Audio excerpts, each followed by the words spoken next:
जो लोग भी ध्यान लगाते हैं उन्हें ध्यान लगाने के जो कुछ साइड इफ़ेक्ट्स होते हैं उसके बारे में जानकारी जरूर रखना चाहिए। जैसे जब हम किसी गलत दवा को खा लेते हैं जो किसी और बीमारी के लिए होती है,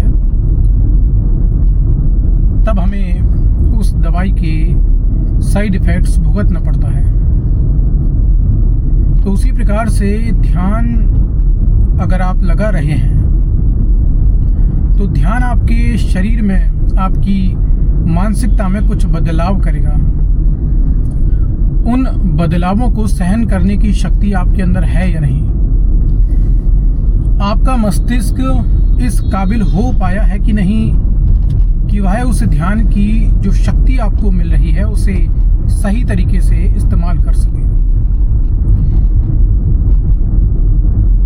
और अगर ऐसा नहीं होता, अगर आपका मस्तिष्क, आपका शरीर, आपकी मानसिकता जो है उस ध्यान की शक्ति को सहन करने के लायक नहीं है, या फिर उस ध्यान की शक्ति का गलत इस्तेमाल करने की उसके अंदर कोई दुर्गुण प्रवृत्ति है,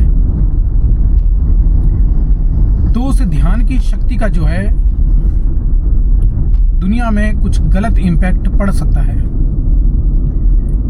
आपकी ज़िंदगी में, आपके आसपास के लोगों की ज़िंदगी पर, आपके आस पड़ोस के लोगों की ज़िंदगी पर और साथ ही साथ इस पूरी दुनिया पर भी आपकी ध्यान की शक्ति अगर नेगेटिव डायरेक्शन में जाती है तो वो इस पर बुरा प्रभाव डाल सकती है। तो इसलिए जब पावर कम्स विद रिस्पॉन्सिबिलिटी,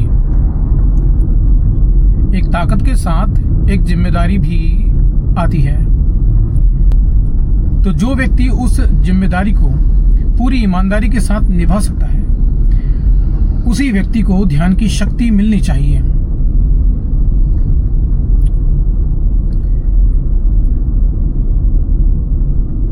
अब ध्यान की शक्ति क्या है, इसे समझ लो।